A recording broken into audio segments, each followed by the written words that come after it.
রান্নায় একটু মরিচ বেশি দেওয়ায় মিহুলকে রান্নাঘরের মধ্যেই চড় লাগায় শিকদার বাড়ির বড় বউ। গালে হাত দিয়ে ছলো ছলো চোখে ফুপির দিকে তাকিয়ে আছে মেহুল। এক থাপ্পড়ে ক্ষান্ত হন নাই তিনি। গরম তরকারি থেকে খুনতে উঠে এলো পাথারি মেহুলের পিঠে মারতে থাকেন তিনি। মেহুল কান্না করতে করতে বলে, আমার ভুল হয়ে গেছে ফুপি, আর এমন হবে না। এইভাবে আমাকে মেরো না, আমি ব্যথা পাচ্ছি। চুপ হারামজাদি, আমার বাড়িতে বসে গোগ্রাসি গেলছিস আর অন্ন ধ্বংস করছিস। আজকে এত বছর পর আমার ছেলে আসবে, তার জন্য এইটুকু রান্নার মধ্যে এত মরিচ ঢেলে দিলি? আমার ছেলে ঝাল খেতে পারে না, জানিস না তুই? আমার ভুল হয়ে গেছে ফুপি, আর হবে না। ফুপিয়ে কান্না করতে করতে বলল মেহুল, এ আর বেশি কিছু না, এর থেকে বেশি মার সে খায়। পান থেকে চুন খসলেই তাকে তার ফুপি মারে। মেহুলের বাবা মাও মেহুলকে কিছু বলে না। মেহুল যে তার মেয়ে এটাও সে মানে না। ফুপির কথায় ঘর গোছাতে চলে গেল সে। এই বয়সে সে যা যা দেখেছে হয়তো কেউই তা দেখে নাই। নিজের বাবা মা যখন পরের মতো আচরণ করে তা বলে বোঝানোর মতো না। বাসার সামনে হইচই অনেক, কারণ বাড়ির আদরের ছেলে আয়াত আয়াস সিকদার লন্ডন থেকে ফিরে এসেছে। কিন্তু আনন্দ নেই মেহুলের। এই লোকটার জন্যই তো তার জীবন এত কষ্টের। এই লোকের জন্যই তো তাকে এই বাড়ির লোকগুলো দেখতে পারে না। মেহুলের বাবা মাও অনেক হ্যাপি, আজ একমাত্র ভাইপো আসছে এত দূর থেকে। এক কোণে এতিমের মতো দাঁড়িয়ে আছে মেহুল, পরিবার থাকতেও আছে এতিম। বাড়ির সামনে গাড়ি এসে থামলো। গাড়ি থেকে খুব সুদর্শন একটি ছেলে বেরিয়ে আসে, দেখতে একদম গল্পের নায়কদের মতো। ব্লু জিন্স, ব্ল্যাক শার্ট, হাতে দামি ব্র্যান্ডের ওয়াচ, চুলগুলো সিল্কি আর স্ট্রেট কপালের উপর পড়ে আছে। এ আর কেউ নয়, আয়াত আয়াস সিকদার। গাড়ির পিছনের দরজা খুলে হাত বাড়িয়ে দিল। আয়াতের হাত ধরে নেমে আসলো এক মেয়ে, দেখতে অনেক সুন্দর। Black jeans, white crop top, চুল ঝুটি করা, চোখে চশমা, পায়ে হাই হিলস। বাড়ির সবাই মেয়েটিকে দেখে অবাক হয়ে আছে। তারা জানতো না আয়াতের সাথে কেউ আসবে। আয়াত এবার সবার দিকে তাকিয়ে মুচকে হাসি দিল। কি সুন্দর তার হাসি! এই হাসির জন্য সবাই পাগল থাকবে। আয়াতের পাশে মেয়েটাকে দেখে বাড়ির কাজের মেয়ে রোকসানা মেহুলকে ফিসফিস করে বলল, দেখছেন না আপা, মায়েরারে কানা লাগে কত বড় চশমাটা লাগাইয়া রাখছে। রোকসানার কথায় মেহুল ফিক করে হেসে দেয়। পরক্ষণের মুখে হাত চেপে দাঁড়িয়ে যায়। কারো হাসির শব্দে আয়াত ওই দিকে তাকায়। আয়াতকে অনুসরণ করে সবাই তাকায় মেহুলের দিকে। সবার চাহনি দেখে মেহুল ভয় পেয়ে যায়। কেউ হয়তো চায় না যে মেহুল এখানে থাকুক, তাই সে বাড়ির ভিতর চলে যায়। মা, এ হচ্ছে আমার বেস্ট ফ্রেন্ড জেনিফার। আমরা একসাথে পড়াশোনা করেছি, বুঝছো? ওর বিডি দেখার শখ হয়েছে, তাই নিয়ে আসলাম। একদম ভালো করেছিস বাবা। আসো মা, ভিতরে আসো। আয়াত আর জেনিফারকে নিয়ে সবাই ভিতরে গিয়ে ড্রয়িং রুমে বসে। এই মেহুল, সর্বদার নাস্তাগুলো দিয়ে যা, ছেলেটা আমার অনেকটা পথ এসেছে। আসছি ফুপি আমি। মেহুলের গলার আওয়াজে স্থির হয়ে গেল আয়াতের নেত্রযুগল। চোখগুলো পিপাসিত, মনে হচ্ছে কাউকে দেখার জন্য। মেহুল তখন নাস্তা এনে টেবিলে রেখে চলে যাচ্ছিল, তখন জেনিফার জিজ্ঞেস করলো, Who is she, Ayat? She is my cousin Jennifer. But look at her condition. She look like a maid. জেনিফারের কথায় অপমানে মেহুলের চোখ দিয়ে পানি পড়ছে। অচেনা একজন মেয়ে তাকে এইভাবে অপমান করছে, অথচ বাড়ির লোকদের কিছু যায় আসে না। দেখে মনে হচ্ছে সবাই ওর কথায় মজা পাচ্ছে। এক মুহূর্ত দেরি না করে মেহুল রান্নাঘরে চলে যায়। মেহুল চলে যাওয়াতে জেনিফারের ঠোঁটের কোণায় এক অদ্ভুত হাসি লক্ষ্য করা গেল। ইচ্ছে করে সে মেহুলকে অপমান করেছে বোঝা যায়। Don't you think you are talking too much? How dare you Jenny? আয়াতের মৃদু ধমক আর রাগী গলায় বলা কথাতে কেঁপে উঠে জেনিফার। বাড়ির সবাই এবার আয়াতকে বোঝাচ্ছে। এর মধ্যে মেহুলের মা বলে, আয়াত বাবা, তুমি শুধু শুধু জেনিকে ধমকাচ্ছ। মেয়েটার কি দোষ? ও আজ নতুন এসেছে, সে কি কাউকে চেনে? আর মেহুল এইভাবে কাজের মেয়েদের মতন পোশাক আশাক পরে ঘুরলে অন্য কেউ কি ভাববে বল? ঠিকই বলছে মায়া। মায়া, তুমি জেনিফারকে নিয়ে যাও, মেয়েরা রুমে একটু ফ্রেশ হয়ে রেস্ট নিক। আয়াত, তুমিও তোমার রুমে যাও। মায়া বেগম জেনিফারকে নিয়ে চলে গেলেন। আয়াতও নিজের রুমে চলে গেল। সব কথা রান্নাঘর থেকে মেহুল শুনছে। তার মা তাকে ছাড়া দুনিয়ার সবাইকে কত ভালোবাসে। আজকে আসা জেনিফারকে শুধু আয়াত ধমক দেওয়ায় কি সুন্দর জেনিফারকে বাঁচিয়ে দিল। অথচ ফুপি আর বাবা যখন তাকে মারে, মা কি সুন্দর ইগনোর করে সব। এই বাড়িতে শুধু দাদির জন্য মেহুল আছে। দাদি ছাড়া মেহুলকে কেউ ভালো জানে না। দাদি কিছুদিনের জন্য তার বাপের বাড়ি বেড়াতে যাওয়ায় আরো বেশি অত্যাচার করে ওরা।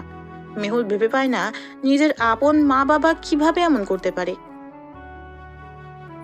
কি ব্যাপার, নবাব নন্দিনীর মতো দাঁড়িয়ে কি ভাবছিস তুই? যা অসমে দেখ কতগুলো জামা কাপড় ভিজানো আছে, কেচে মেলে দিয়ে আসবি। আর শোন, আয়াতের থেকে একটু দূরে দূরে থাকবি তুই। আচ্ছা ফুপি, যাচ্ছি আমি। মেহুল আপা, আপনি থাকেন, আমি যাই আর ধুয়া মেলা দিয়ে আসুন। দরদ লাগে উতলায় পড়ে ওই জন্য তোর? যা, ওর কাজ ও করতে পারবে। তুই গিয়ে দেখ জেনিফারের কিছু লাগবে কিনা।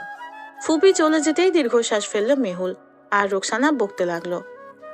এই বাড়ির মানুষের মন বলতে কিছুই নেই। ফুলের লাহান মায়াটারে সারাদিন খাটায় আমারে। আল্লাহ একদিন এর বিচার করবে। আর রোকসু আপা এভাবে বলে না, তারা আমার আপনজন তো। আর আফুনজন আফুনজন আফা আমি আপন হইলে এত অত্যাচার করবার পারতো না। থাক, বাদ দেন।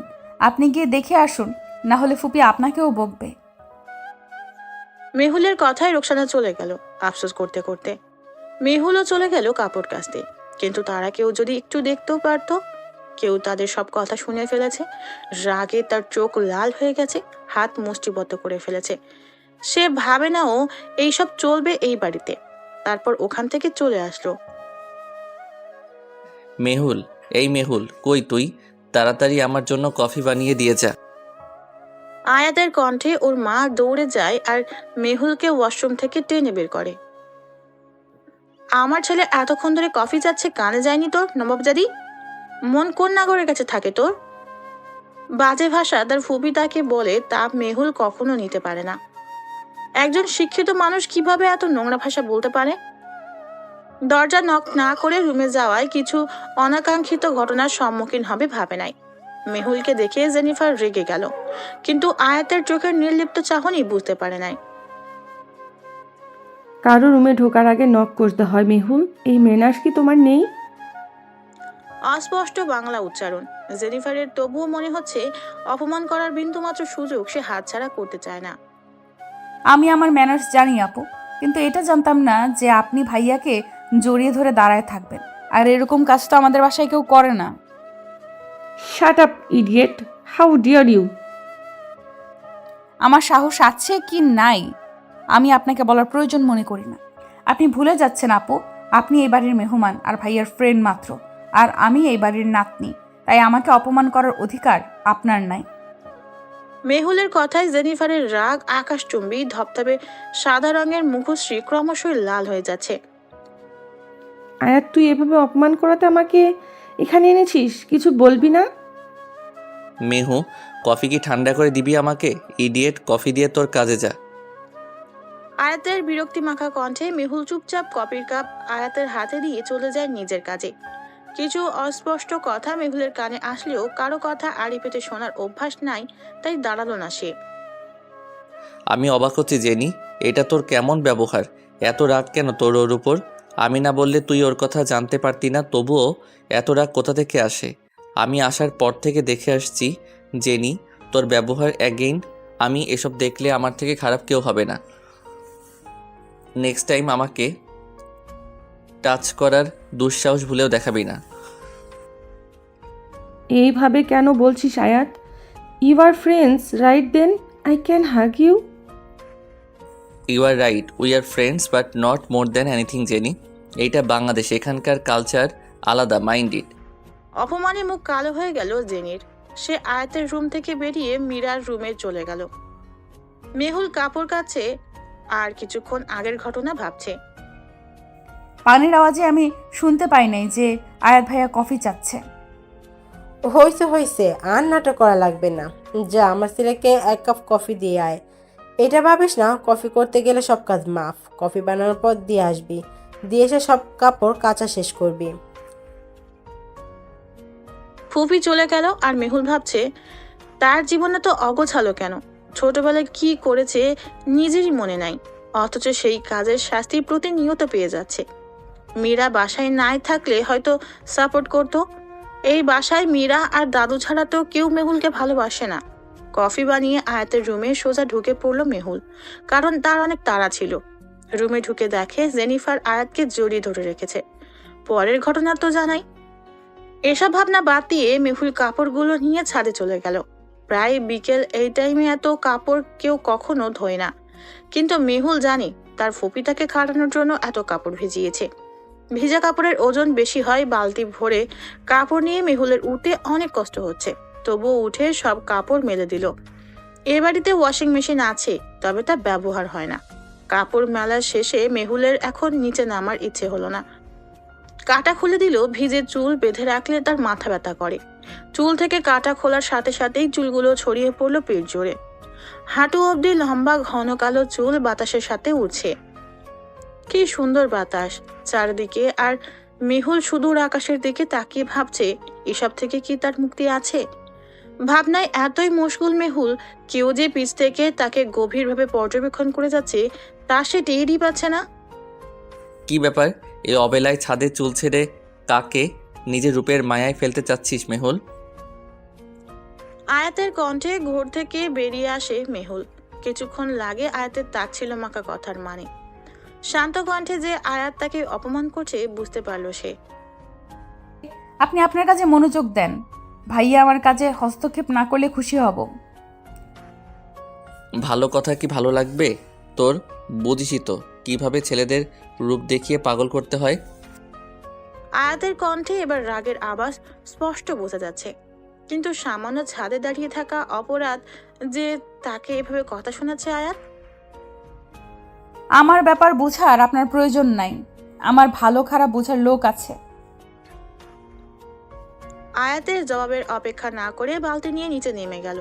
বাড়ির কেউ যদি তাকে এইখানে আয়াতের সাথে দেখে তাহলে আবার তাকে মাস নয়তো বকা খাওয়া লাগবে। মীরাকে মায়ের সাথে পাঠানোর কি কোনো প্রয়োজন ছিল মায়া?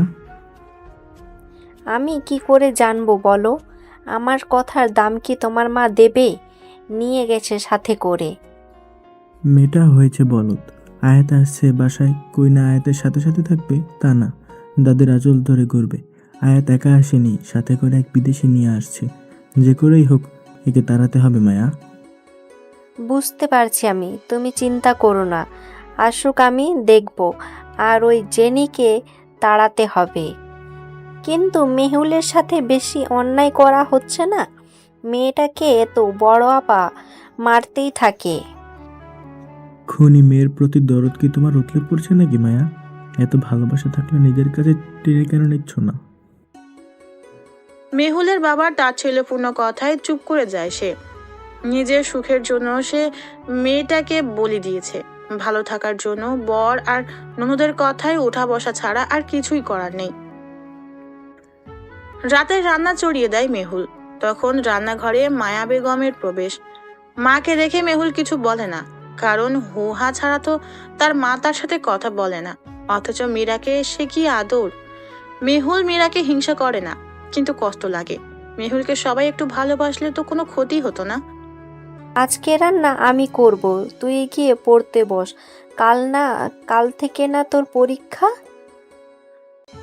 মায়ের কথায় অবাক পানে তাকিয়ে থাকে মেহুল। এই প্রথম তার মা তার সাথে কথা বলছে, তাকে নিয়ে ভাবছেন। খুশিতে চোখের কোণে পানি জমাট বাঁধল তার। হ্যাঁ, কিন্তু ফুপি দেখলে তো আমায় বকবে। সমস্যা নাই, আমি করতে পারবো, আপনি যান। আমি একবার বলছি না, তুই যা। আপাকে আমি বলবো। আজ আমার ইচ্ছে করছে আয়াতকে রান্না করে খাওয়াতে। মেহুল মায়ের কথা মতো রান্নাঘর থেকে বেরিয়ে চিলেকোঠার ঘরে চলে গেল। ওয়াশরুমে গিয়ে ফ্রেশ হয়ে বসে মেহুল রুমের মধ্যে ছোট একটা চৌকি, একটা পুরনো আলনা, সাইডে চেয়ার টেবিল, ছোট্ট একটা ফ্যান।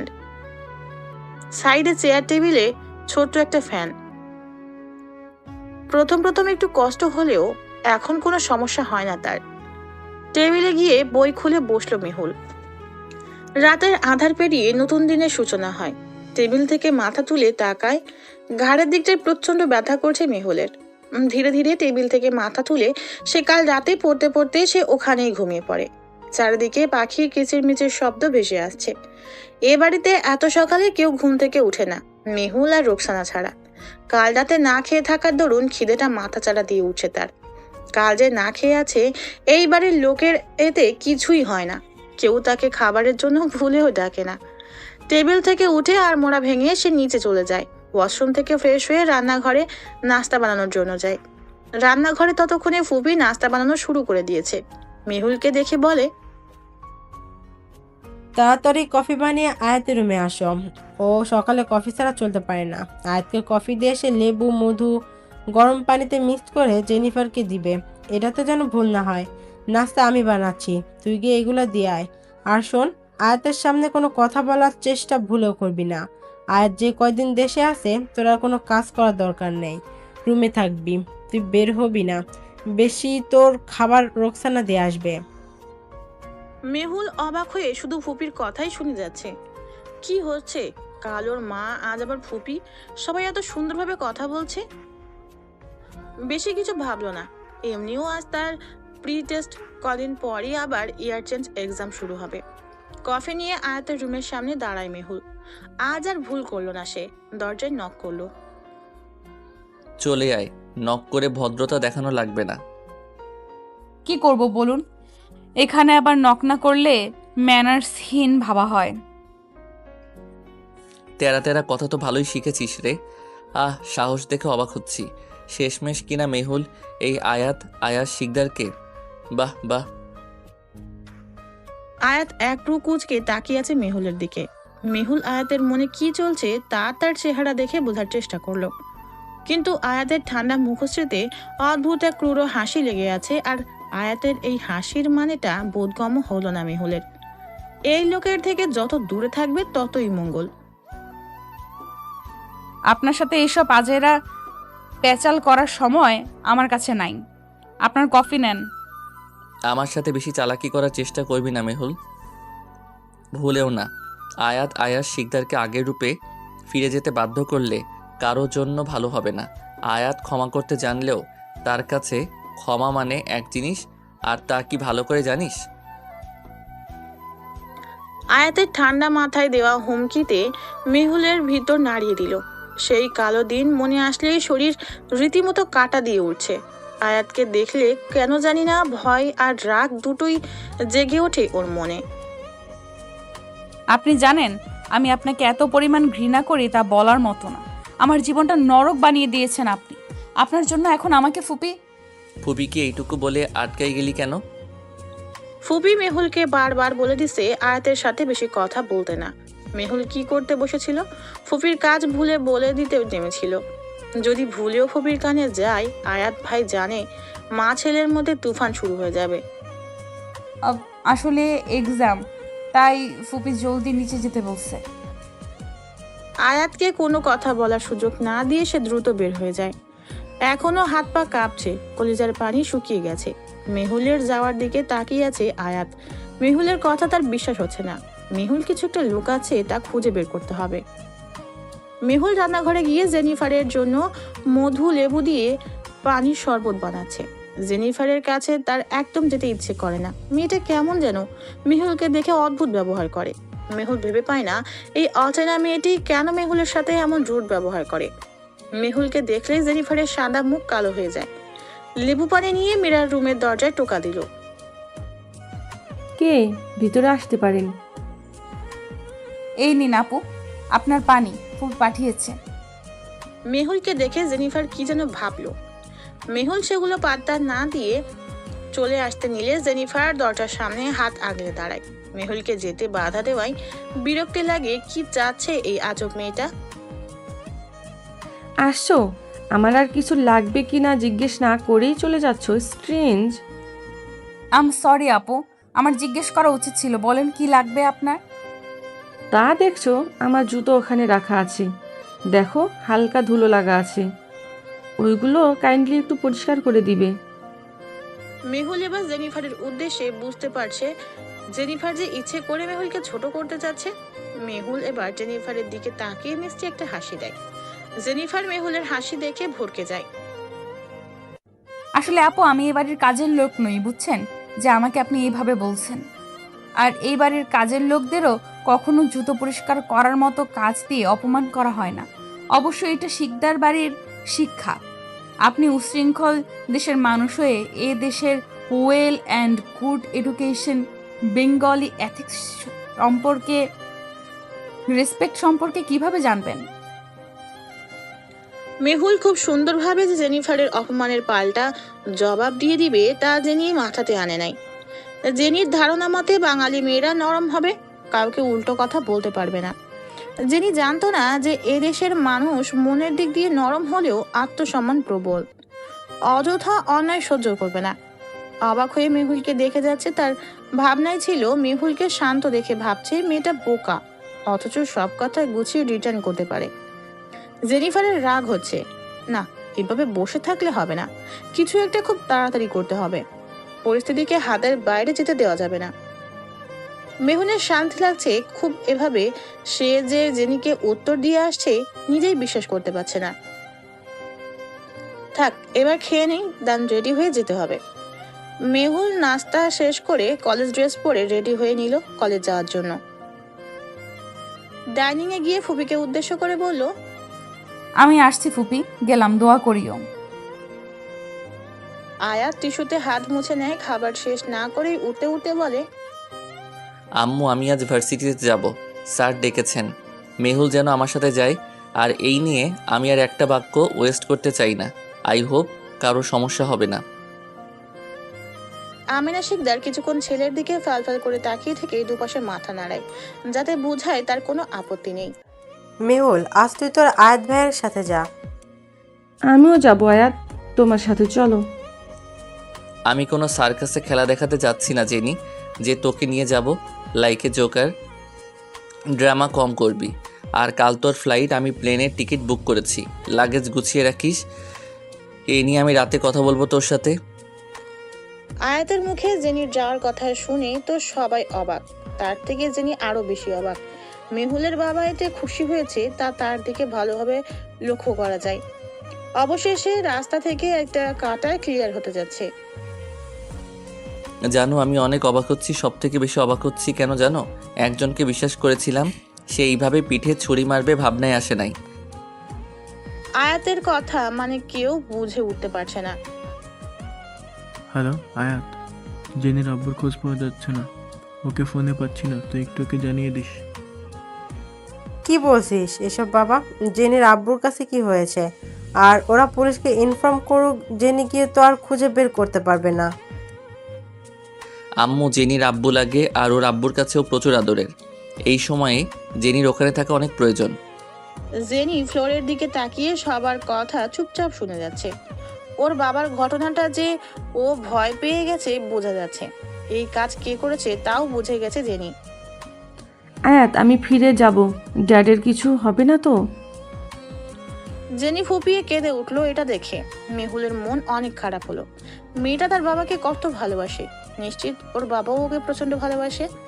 এদিকে ওর বাবা ওর সাথে কোনো কথাই বলে না, সব সময় ইগনোর করে চলে। মেহুল দু এক সময় মনে হয় লোকগুলা তার আপন কেউ নয়, এখান থেকে দূরে চলে যাবে মেহুল। জেনি টেনশন নিস না, আঙ্কেলের কিছু হবে না। উপরে যা, সব গুছিয়ে রাখিস। আর আম্মু, সবার বাবা মিস্টার শিকদারের মতো হয় না, মাথায় রেখো। আর মেহুল তাড়াতাড়ি আয়, তোর না পরীক্ষা।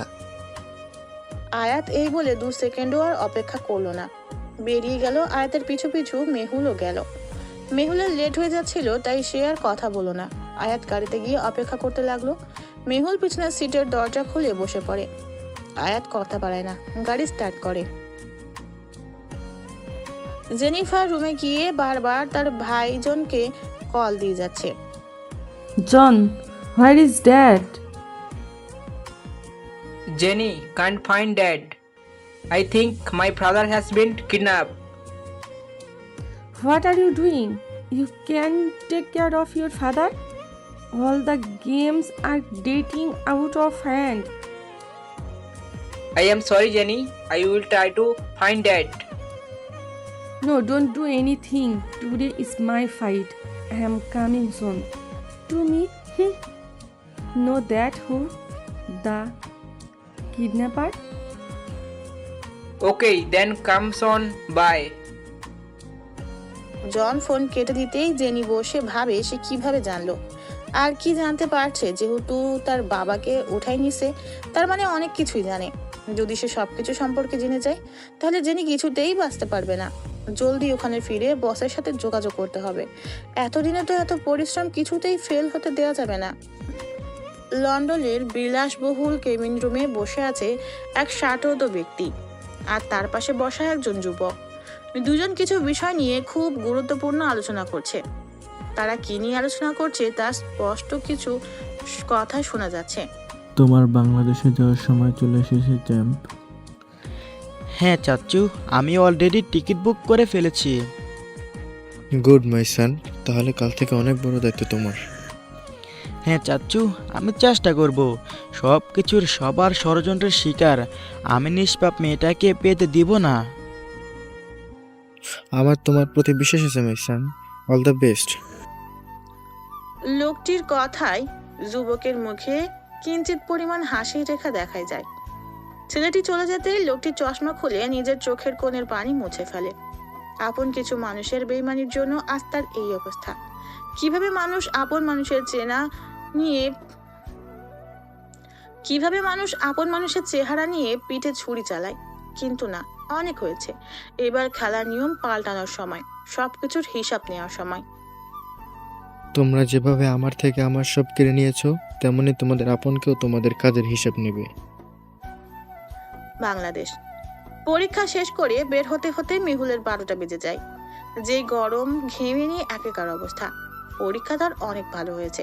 তার পাশে কয়েকজন সিনিয়র আপু বলা বলি করছে একে অপরকে। জানোস আজ কলেজে কে এসেছে? আয়াত। আয়াত শিকদার, বিখ্যাত বিজনেসম্যান। হায় আল্লাহ, কি হট! ও পটাতে পারলেই লাইফ সেট। পটানোর ইচ্ছা বাদ দিল না, সে এসেছে প্রথম বয়সের ওই খ্যাট টাইপের মেয়েকে নিয়ে। আমি দেখেছি ওর গাড়ি থেকে নামতে। কি বলিস লিমা? সত্যি এই খ্যাত মাইয়া এত বড় বিজনেসম্যানের গাড়িতে? কিভাবে কি মানুষের রুচি এত খারাপ কেন? রুনা আর লিমা আপু এবার মেহুলের দিকে আগিয়ে নানান বাজে ইঙ্গিতে কথা শোনাতে লাগলো। তাদের কথা মেহুলের অনেক খারাপ লাগছে। ছি, কি বাজে কথা বলছে এরা। থামুন আপু, যাকে নিয়ে এসব বলছেন আদৌ জানেন সে আমার কি হয়? সে কাজিন হয়, আমার ফুফাতো ভাই লাগে। আপনারা মানুষ কি পোশাক দিয়ে জাজ করেন? করতেও পারেন। আপনাদের মতো কিছু সো কল্ড নোংরা মস্তিষ্কের মানুষ আছে যাদের চিন্তা ভাবনায় থার্ড ক্লাস, আর যাদের খ্যাত বলেন তারা এখানে নিজের যোগ্যতায় এখানে আসে আপনাদের মতো বাপের টাকার গরম দেখাতে না, আর না সে নিজের রূপ দেখাতে। মেহুলের অপমান এতক্ষণ শুনছিল রুনা আর লিমা। এবার আর তাদের ধৈর্য কুলালো না। রুনা রেগে গিয়ে আকস্মিক থাপ্পড় বসিয়ে দিল মেহুলের গালে। মেহুল ভাবেনি যে ওরা গায়ে হাত তুলতে পারে। সুন্দর ফর্সা গালে 5 আঙুলের ছাপ রীতিমতো দাগ পড়ে গেছে। মেহুল হতভম্ব হয়ে দাঁড়িয়ে আছে। শরীর দুর্বল হওয়ায় আর গরমে সে এই ধকল নিতে না পেরে নেতিয়ে পড়ছে। এতক্ষণ দূর থেকে আয়াত লক্ষ্য করছিল আয়াত যে মেহুল মেয়েগুলোর সাথে কথা বলছে ভাবছে ফ্রেন্ড। থাপ্পড় দেওয়া দেখে রাগে চোখ লাল হয়ে গেল আয়াতের। দ্রুত পায়ে হেঁটে মেহুলের কাছে গিয়ে মেহুলকে ধরলো। আয়াতকে দেখে মেয়ে দুটো ঘাবড়ে গেছে। আয়াত মেহুলকে কোলে তুলে নিয়ে সাইডে এক বেঞ্চে বসালো। আয়াত মেহুলকে ওই অবস্থায় বেঞ্চে রেখে রুনা আর লিমার সামনে গিয়ে দাঁড়ালো। তোমরা ওকে মেরেছো কোন সাহসে? শক্ত কণ্ঠে জিজ্ঞেস করলো। রুনার বাবা কমিশনার হওয়ায় রুনার অনেক অহংকার। পুরো কলেজ কাঁপিয়ে চলে সে। আয়াতের সামনে ভাব নিয়ে বলে, 2 টাকার খ্যাত মার্কা মেয়ে হয়ে সে এই রুনার সাথে তর্ক করে? কত বড় সাহস ওর! জানে না আমি কার মেয়ে? আমাকে কথা শোনানো। মুখের কথা শেষ করার আগেই আয়াতের এক থাপ্পড়ে মাটিতে ছিটকে গিয়ে পড়ছে। সবাই অবাক হয়ে তাকিয়ে আছে ওদের দিকে। রুনাও কেঁদে দিচ্ছে। আয়াতের শক্ত হাতের থাপ্পড় খেয়েও ওর শিক্ষা হয় নাই। আপনাকে দেখিয়ে নিব, আমার বাবাকে আপনি জানেন না। আয়াত এবার ফ্লোরে বসা রুনার দিকে খানিকটা ঝুঁকে থুতনিতে হাত রেখে বলে, যা পারিস করে নিস। রুনাকে মেরে ওখানে ফেলে আয়াত মেহুলকে কোলে নেয়। তারপর গাড়িতে নিয়ে গিয়ে বসায়। পানির বোতল থেকে পানি নিয়ে মেহুলের চোখে মুখে ছিটিয়ে দেয়। আয়াত গাড়ি চালিয়ে এক 5 তারকা হোটেলের নিচে গাড়ি পার্ক করলো। এবার আয়াত মেহুলকে ডেকে তোলার চেষ্টা করলো। মেহুল শুনতে পাচ্ছ? এই মেহুল উঠো, অনেকক্ষণ হয়েছে ঘুমিয়েছো, এবার উঠো। আয়াতের ডাকে পিটপিট করে চোখ খুলল মেহুল। মেহুলের মাথা রীতিমতো ভার হয়ে আছে। আয়াতের ডাক শুনে অবাক হয়ে তাকিয়ে আছে। আয়াত তোর সাথে এত ভালো ব্যবহার করছে, কি ব্যাপার? তুমি তুমি করে ডাকছে। মেহুলের কলেজের কথা মাথায় আসলো। কলেজের মধ্যে তাকে টোনা থাপ্পড় মেরেছিল, এরপর তার মাথা ঘোরাছিল। পরের কিছুই মনে পড়ছে না। আয়াত ভাই সেখানে কি হয়েছিল আর আমরা এখানেই বা কি করছি? ঠিক মতো খাবার খাস না, আর হবে কি? প্রেশার লো হয়েছিল তোর। সিনিয়রের হাতের এক থাপ্পড় খেয়ে নাকি সে সেন্স হারায়, এর থেকে লজ্জার কি আছে? এই যে আয়াত তো তাকে এখন তুই বলে ডাকছে। আগের বার যে তুমি তুমি ডাকছে, নাকি একা থাকার জন্য মনে ভ্রম হচ্ছে? হয়তো ঘোরের মধ্যে আবল তাবল দেখছে সে, না হলে আয়াত কেন তাকে তুমি ডাকবে? এভাবে লজ্জা দিয়েন না, আসলে গরম লাগছিল এই জন্য মেবি। যাই হোক, এখানে গাড়ি থামিয়ে রেখেছেন কেন? আমরা বাসায় যাব না? হ্যাঁ যাবো, তার আগে আমার কিছু কাজ আছে, চল। এমনিও তোর জন্য অনেক লেট হয়ে গেছে আমার। আর শোন, যা বলবো চুপচাপ শুনবি, মানুষের সামনে আমাকে লজ্জায় ফেলবি না। আমার বইয়ে গেছে আপনার কথা শুনতে। আসছে রে লাট সাহেব, যার কথা শোনা লাগবে। মনে মনে এই কথাগুলো আওড়াচ্ছিল মেহুল। মুখে কিছু না বললেও সে আয়াতকে অনুসরণ করে সামনের দিকে এগিয়ে যাচ্ছে। মেহুলের অনেক আনইজি ফিল হচ্ছে। সে এর আগে এত বড় রেস্টুরেন্টে যায় নাই। রুনাপুর এক চরে আমার এই অবস্থা বাসায় জানলে তো আর কথা শোনাইতে ছাড়বে না কেউ আমাকে। আমাকে বসিয়ে দিয়ে সে নানা রকমের খাবার অর্ডার দিয়ে যাচ্ছে। এত এত খাবার অর্ডার দেওয়ার পর একটা কফি অর্ডার দিল, আর আমি হা করে তাকিয়ে আছি। মনে মনে ভাবছি যে আয়াত ভাইয়ের মধ্যে কি ঢুকলো? অল্প খাওয়া ব্যক্তি আজ গাদা গাদা খাবার অর্ডার দিল। আমার ভাবনার মধ্যে ওয়েটার এসে টেবিলে খাবার এসে সাজাচ্ছে একের পর এক আইটেম। সব খাবার দিয়ে যাবার পর যখন কফি দিয়ে গেল, আয়াত ভাই কফির কাপ হাতে নিয়ে ফু দিয়ে সিপ দিচ্ছে। আমার খাবারের দিকে এভাবে হা করে তাকিয়ে না থেকে ওখান থেকে খাবার বের করে খাওয়া শুরু করে দে। মেহুল আয়াতের খাবার লক্ষ্য করছিল, এটা যে আয়াতও লক্ষ্য করেছে কে জানতো। এই লোক যে সবসময় লজ্জায় ফেলবে তাকে। মেহুল তো এত গরম কফি আয়াত কিভাবে খাচ্ছে তা দেখছিল। বাইরে কেন আজ খাওয়া লাগবে? এমনি দেরি হয়ে যাচ্ছে, ফুপে বকবে ভাইয়া। মা বকবে কিনা সে আমি দেখে নিব। আর রেস্টুরেন্টে আসলে যে কাঁটা চামচ দিয়েই খেতে হবে এমন নিয়ম নাই। হাত আছে না তোর, তা ব্যবহার করে খেতে পারছিস না? আপনি কিভাবে জানলেন যে আমি কাঁটা চামচ দিয়ে খেতে পারি না, তাই এভাবে বসে আছি? মেহুল আশ্চর্য হয়ে তাকিয়ে আছে আয়াতের দিকে। আয়াত কিভাবে এত কিছুর খেয়াল রাখে? মেহুলের মনের মধ্যে এক রাশ মুগ্ধতা ছেয়ে আছে। আয়াত নিজের জন্য খাবার অন্য প্লেটে মেহুলকে বেড়ে দিল। আয়াত হাত দিয়ে মেখেই খাওয়া শুরু করলো। মেহুল সেটা লক্ষ্য করে নিজেও খাওয়া শুরু করে দিল। মেহুলের প্রচন্ড খিদে পেয়েছিল। আজ কতদিন পর কেউ ওকে এভাবে বসিয়ে খাওয়াচ্ছে। মেহুলকে যতই বলুন আয়াতকে পছন্দ করে না। আয়াতের এই ছোট ছোট কেয়ার তাকে মুগ্ধ করে। ফুপি এসব জানলে কেলেঙ্কারি হয়ে যাবে। এসব ভাবনা মেহুলকে আর প্রশ্রয় দেওয়া যাবে না। নিজের সমস্যার কথা সবসময় নিজেকে মুখ খুলে বলতে হয়, না হলে অন্য কেউ কিভাবে জানবে নিজের কি চাই? নিজের জিনিসের প্রতি অধিকার ছাড়তে নাই, জোর করে আদায় করে নিতে হয়। নিজেকে সব পরিস্থিতিতে মোকাবেলার জন্য প্রস্তুত করে নিতে হয়।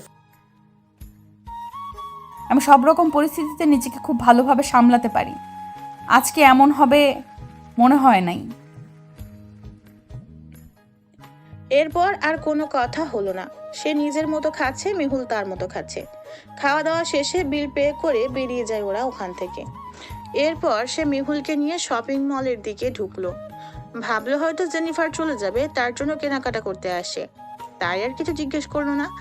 আয়াত নিজের মতো কেনাকাটা করছে। এমন না যে মেহুলকে কেউ জামা কাপড় দেয় না, দাদি প্রতি ঈদে দেয়, সেই বা এই বয়সে টাকা কোথায় পাবে? মেহুল নিজেও কিছু চায় না, লজ্জা করে। এমনি নাকি তাদের ঘাড়ে বসে অন্ন ধ্বংস করছে, এইভাবে ওকে পড়াচ্ছে, এই ঢের। নিজের পায়ে দাঁড়াবে, এরপর নিজের সব ইচ্ছে পূর্ণ করবে, কারো কাছ থেকে নিয়ে নয়। আয়াতের সাথে ঘুরতে ঘুরতে সন্ধ্যা হয়ে এলো। মেহুলের টেনশন হচ্ছে বাসায় গেলে ফুপির রিয়াকশন কি হবে ভাবতে পারছে না। মেহুলকে আয়াতের থেকে দূরে দূরে থাকতে বলা হয়েছে। ফুফাও বাসায় নাই। আর থাকলেও যে দুই বাপ ছেলের মধ্যে যে সাপ নেউলের সম্পর্ক তা তো জানেই। আয়ান ভাইয়া আর আয়াত ভাইয়া যে কোনো বাসায় বেশি থাকে না, আর বাবা মায়ের সাথে এত রুড, তা বুঝতেই পারলো না। বাসায় ফিরে দেখে সবাই ড্রয়িং রুমে বসে আছে। ওরা প্রবেশ করতেই সবার অগ্নিদৃষ্টি মেহুলের উপর পড়লো। ভয়ে হাত পা কাঁপতে লাগলো মেহুলের। মেহুল, তুই যা রুমে গিয়ে ফ্রেশ হয়ে নে, আমি বলছি সব। মেহুল ভয়ে ফুপির দিকে তাকাচ্ছে না, চুপচাপ দাঁড়িয়ে আছে। দেখে মেহুলের বাবা তার দিকে তাকিয়ে আছে রাগী চোখে। নিজের বাবা কি কখনো নিজের মেয়েকে এত অপমানমূলক কথা বলতে পারে? বাবার মুখে এইসব বাক্য শুনে মেহুলের চোখ দিয়ে পানি গড়িয়ে পড়লো। ফুপিও দেখে রাগে ফুঁসছে, কিন্তু মুখে কিছু বলছে না। হয়তো আয়াত ভাই আছে দেখে। আয়াত চুপচাপ দাঁড়িয়ে আছে। আপনার মেয়ে লাগি আমি, তবুও কখনো মেয়ের আদর ভালোবাসা আপনার থেকে পাই নাই। বাবার কোনো দায়িত্ব আপনি পালন করেন নাই। আচ্ছা এসব ছাড়েন, নিজের মেয়েকে কোনো বাবা এসব অশোভন কথা বলতে পারে? মেয়ে নাইবা মানতে পারেন, তবে এইগুলো কোনো শিক্ষিত মানুষের কথা না বাবা। ছি! তোর সাহস দেখে অবাক হচ্ছি আমি। বেয়াদব মেয়ে, মুখে মুখে তর্ক। মেহুলের বাবা মেহুলকে মারতে নিলে আয়াত সেই হাত ধরে ফেলে। মেহুলের বাবা অবাক হয়ে তাকিয়ে আছে আয়াতের দিকে। আপনার সাহস দেখে তো আমি আরো বেশি অবাক হচ্ছি মিস্টার শেখ। আয়াত, ও তোমার মামা, তার সাথে এসব কি ব্যবহার? আরে আপু, এটা তো আয়াতের দোষ না, ওই মেয়ের কারসাজি, ব্রেন ওয়াশ করছে। Shut up mister Sheikh, don't say আটার এ ওয়ার্ড অ্যাগেন্স্ট মেহুল। আমাকে রাগাইলে আপনার জন্য ভালো হবে না বলে দিলাম। আর আপনার কোনো লজ্জা নাই মিস্টার শেখ? বড় বোনের শ্বশুরবাড়িতে বেহায়ের মতো বসে বসে অন্ন ধ্বংস করছেন। আপনার আবার লজ্জা শরম? সে যাই হোক, আপনি মায়ের ভাই হতে পারেন, তবে এ বাড়ির কেউই না। আর আমাদের পারিবারিক বিষয়ে কথা বলার অধিকার আপনার নাই। ফুপি এবার মেহুলের দিকে এগিয়ে এসে মেহুলকে ধাক্কা দিয়ে ফেলে দিলেন। হঠাৎ ধাক্কা সামলাতে না পেরে টি টেবিলের কোণের উপর পড়ে যায় মেহুল। আয়াত দ্রুত মেহুলকে টেনে তুলেন। তার দিকে তাকাতেই দেখেন টেবিলের কোণ কপালে ঢুকে অনেকটা কেটে যায়। কেটে যাওয়া স্থান থেকে রক্ত বের হচ্ছে। হাত দিয়ে কপাল চেপে ধরলেন তিনি, আর মায়ের দিকে ঘৃণা দৃষ্টি নিক্ষেপ করলেন। মেহুলকে টেনে সোফায় বসালেন। আম্মু দ্রুত গিয়ে ফার্স্ট এড বক্স এনে দিতে আয়াত যত্ন সহকারে মেহুলের মাথায় ব্যান্ডেজ করে দিলেন। প্রচন্ড ব্যথায় তাতে দাঁত চেপে সহ্য করছে, লজ্জায় কারো দিকে তাকাতে পারছে না মেহুল। আয়াত ড্রয়িং রুমে সবকিছু ভাঙচুর করা শুরু করলো। সবাই আয়াত ভাইয়ের এরূপ কর্মকাণ্ডে অবাক হয়ে আছেন। পকেট থেকে গান বের করে মেহুলের বাবার মাথায় চেপে ধরলেন। আটকে উঠল মেহুল, সাথে মা আর ফুপিও। মিসেস শিকদার, আপনি যেভাবে আমার মেহুলকে আঘাত করলেন, এবার সেভাবে আপনার প্রিয় ভাইকে দুনিয়ার উপরে পাঠিয়ে দেই। কি বলছেন আপনি? আয়াত ছেড়ে দিন আব্বুকে, এমন কেন করছেন? আয়াত বাবা, মামা লাগে, তোমার ছেড়ে দাও ওনাকে। আপনি একটা কথা বলবেন না? সব থেকে বড় অপরাধী আপনি। আমি বাড়ি থেকে যাওয়ার আগে আর এসে অবধি বারবার বলছি, কেউ আমার ভালোবাসার গায়ে একটা টোকা দিলে তাকে আমি জাহান্নাম দেখিয়ে আনবো। এবার সে আর যাই হোক, তা এই আয়াত শিকদার দেখবে না। চিনেন না আমাকে? আমার কাছে অপরাধীদের একটাই শাস্তি, আর তা হলো মৃত্যু। আয়াতের এই ভয়ঙ্কর রূপ সবার অবগত, কিন্তু কিছু কারণে সে এতদিন ভালোই ছিল, কিন্তু আবার তার এই রূপ দেখে ফুপির মুখ দিয়েও কথা বের হচ্ছে না। আয়াত কল দিয়ে কাকে যেন তাড়াতাড়ি আসতে বলল। সবাইকে সোফায় বসিয়ে রেখেছে আয়াত, আর সিঙ্গেল সোফায় বসে গানের মাথা দিয়ে নিজের কপালে ঘষছে। কি চলছে তার মাথায় কেউ জানে না। কিছুক্ষণ পরে একজন উকিল আসলো ড্রয়িং রুমে। আয়াতের হাতে কিছু কাগজপত্র দিল। আয়াত মেহুলের দিকে কাগজ আর কলম এগিয়ে দিল। আমি বেশি কথা বলা পছন্দ করি না। কোনো কথা না বলে এখানে সাইন করবি তুই। আর সাইন করতে 1 মিনিট লেট হলে এখানে সব বুলেট মিস্টার শেখের মাথায় যাবে। মেহুল চুপচাপ সাইন করে দিল। সাইন হতে সেও সাইন করে ফেললো। কিসের কাগজ তা কেউ জানে না। ফুপি আম্মু আর আব্বুকে দিয়েও সাইন করিয়ে কাগজগুলো এবার উকিলের হাতে ফিরিয়ে দিল। কংগ্রেস মিস্টার শিকদার, আজ থেকে আপনার স্বামী স্ত্রী। উকিল সাহেবের কথায় বজ্রপাত হলো ড্রয়িং রুমে। সবাই অবাক হয়ে বসে আছে। মেহুলের মুখ থেকে একটা শব্দও বের হচ্ছে না। কি থেকে কি হয়ে গেল?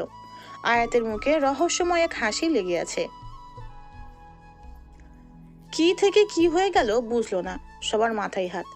ফুপি মাথায় হাত রেখে ফ্লোরের দিকে তাকিয়ে আছে। তার মাথায় কি চলছে তা একদম বোঝা যাচ্ছে না। মেহুলের আব্বু রাগে ফুঁসছে, আম্মু ঠান্ডা করার চেষ্টা করছে।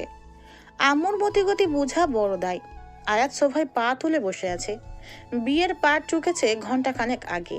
এর মধ্যে জেনিফারের সাথে আয়াত এক দফা ঝগড়া পড়ে জেনিফার তাকে শাসিয়ে গেছে। মেহুল নিজেই বুঝতে পারছে না ওর সাথে কি হচ্ছে। এরা টর্চার করতো যার ফলে ও কখনো কাউকে কিছু বলে নাই। আর আজ না চাইতেও এমন এক মানুষের সাথে বাধা পড়ে গেল যাকে ও ভালোবাসার শর্তেও ঘৃণা করে। জীবন কখন কোথায় মোড় নেয় বলা অনেক মুশকিল। রোকসু আপা জলদি খাবার সার্ভ করেন, আমরা অনেক ক্লান্ত। ফ্রেশ হয়ে এসে খেয়ে ঘুমাতে যাব। হ ভাইজান, আমি খাবার গরম দিতাছি, আপনারা আহেন। মেহুল, আয় তো আমার সাথে, তুই তাড়াতাড়ি শপিং ব্যাগগুলো নিয়ে আয়। আয়াতের কথা মেহুল শুনতেই পাচ্ছে না, এমন ভাবে বসে আছে। মেহুল কি করবে? যা হচ্ছে ওর সাথে এসব তো ওইভাবে চলতে পারে না। কি করবে ও? এইদিকে মেহুলের দিকে বাঁকা নজরে আয়াত তাকিয়ে আছে। মনে হচ্ছে ও এখন এই চোখের ভয়ে তার পিছু পিছু হাঁটা ধরবে। আমি শেষবারের মতো জিজ্ঞেস করছি, আমার সাথে আসবি কি না? না আসলে সমস্যা নেই, আমি তোমাকে সবার সামনে কোলে তুলে নিতে পারবো। আয়াতের এরকম লাগাম ছাড়া কথাই সবাই তার দিকে বড় বড় চোখ করে তাকিয়ে আছে। আয়াতের এতে কিছু যায় আসে না। সে বিরক্তি নিয়ে মেহুলের দিকে তাকিয়েছে। ও আর কি করবে? এবার আয়াতের পিছু পিছু সব নিয়ে হাঁটা দিল। আয়াত মালিকের মতো সামনে হাঁটছে আর ও তার অ্যাসিস্ট্যান্টের মতো পিছু পিছু হাঁটছে। হ্যাঁ, দিনকাল কি আসলো। রুমে ঢোকার পর আয়াত মেহুলকে টেনে বিছানায় বসালো।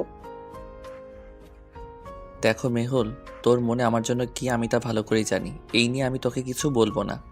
আজ যা হয়েছে ভালোই ভালোই মেনে নিস। আমার থেকে তোর মুক্তি আমার মৃত্যু ছাড়া মিলবে না। আমি তোর কোনো কালই খারাপ চাইনি আর চাইবো না। আমাকে তুই তখনও বুঝিসনি আর এখনও বোঝার চেষ্টাও করস না। আমি বলবো আমাকে বোঝ। শুধু আমার উপর রাগ, আমার উপর অভিমান থেকে তুই এতগুলো বছর চুপচাপ সবার অপমান অত্যাচার সহ্য করেছিস। আমার মেহু পাখি তো কখনোই এমন ছিল না। আমার মেহু পাখি তো খুব চঞ্চল, খুব দুষ্টু ছিল। কেন তুই আমার থেকে আমার মেহু পাখিকে কেড়ে নিলি? কেন বলতে পারবি? সব সময় দোষ না করেও আমি শাস্তি পাবো। আয়াতের কথায় মেহুল কান্না আটকাতে পারলো না। কিভাবে পারবে? ছোট থেকে এই লোকটাই তো ওর আপনজন, ওর ভালোবাসা। সবাই যখন দেখতে পারতো না তখন ওর সব খেয়াল তো এই এক ব্যক্তিই রাখতো। সব ইচ্ছা আকাঙ্ক্ষা তো ইনিই পূরণ করেছেন। আয়াত অন্যদিকে তাকিয়ে আছে, তার চোখের কোণে পানি চিকচিক করছে। হয়তো কান্না আটকানোর চেষ্টা চালিয়ে যাচ্ছে, কারণ পুরুষদের কান্না করতে নেই, আবেগ দেখাতে নেই। আমার কিছু করার ছিল না আয়াত ভাই। আমি আপনার মেহু পাখিকে কেড়ে নেই নাই, নিয়েছে ওই মানুষগুলো। তারা তার হাসি খুশি সব কেড়ে কেন নিল? সবার মতো আমার হাসি খুশি পরিবার নাই কেন? আমার বাবা আমাকে ভালোবাসে না কেন? মেয়ের মতো স্নেহ করে না কেন? আমার মা যে আমাকে জন্ম দিয়েছে, সেও কেন আজও আমার প্রতি এতটা রুষ্ট? মেহুল কান্না করছে এগুলো বলছে। আয়াত নিজেকে সামলে মেহুলের মাথাটা তার বুকের সাথে চেপে ধরলো।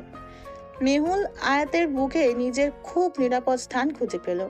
সে কান্না করছে আর আয়াত তার মাথায় হাত বুলিয়ে দিচ্ছেন। মেহু পাখি আমার কান্না করে না, দেখো একদিন সব ঠিক হয়ে যাবে তো। আর এত কান্না করলে দেখবে আমাদের বেবিগুলোও ছিচকাদনের স্বভাবের হবে আর তোমাকে জ্বালাতন করবে। আয়াত মেহুলের কান্না থামানোর জন্য এই কথা বলল। মেহুল এই কথা শুনতেই আয়াতের বুক থেকে মাথা তুলে হা করে তাকিয়ে আছে। লোকটা সিরিয়াস মুভমেন্টে কি আজগুবি কথা নিয়ে আসে। লজ্জায় মেহুলের লাল হতে দেখে আয়াত মজা পাচ্ছে, তাই সে আরেকটু খেপাতেই যাচ্ছে মেহুলকে। আমি তো সত্যি কথা বলছি, দেখো আজ আমাদের বিয়ে হলো, সেই হিসেবে আজ আমাদের বাসরাত না। তাহলে তুমি কি আমাকে বাবা ডাক শোনাবা না? না হলে তো মানুষ সন্দেহ করবে বিশিষ্ট শিল্পপতি আয়াত আয়াস খানের বাবা হওয়ার ক্ষমতা নাই। এই জন্যই আপনার উপর রাগ লাগে, বেশরম লোক কোহানকার। লজ্জা শরমের মাথা খাইছেন আপনি? আরে শোনা, তুমি এত রেগে যাচ্ছ কেন? আমি কি ভুল বলছি বলো? আপনি চুপ করেন, না হলে আমি আপনার কি অবস্থা করব আমি ভাবতে পারছি না। মেহুলকে রাখতে দেখে আয়াত মুচকি হেসে কাবার থেকে ড্রেস নিয়ে ওয়াশরুমে ঢুকে যায়। মেহুল বেডে বসে ভাবছে, কি লোক আল্লাহ, এই ঠোঁটকাটা বদলোক কিভাবে তার জামাই হয়ে গেল? এই লোকের সাথে সংসার করতে হবে? নো নেভার, এইটা হবে না। প্লেনে বসে আছে এক যুবক, দেখতে খুবই সুদর্শন। মোবাইল হাতে নিয়ে কার একটা ছবি খুব মনোযোগ দিয়ে দেখে যাচ্ছে সে। মেয়েটার ছবি দেখার সময় চোখে তার অভিমান দেখা দিতে লাগলো। কিভাবে পারলে আমাকে ভুলে যেতে তুমি পিচ্ছি? যে আমার পিছে তুমি পাগলের মতো ঘুরছো সারাদিন চিপকে থাকতে, সে তুমি আজ আমার থেকে এত দূরে। আমার মনে ভালোবাসা জাগিয়ে অন্য কারো সাথে সুখে থাকবে, এটা আমি কিভাবে মেনে নিব জান? আমাকে তো তুমি চিনো, আসছি আমি তোমার কাছে। এবার যা হবে সামনাসামনি।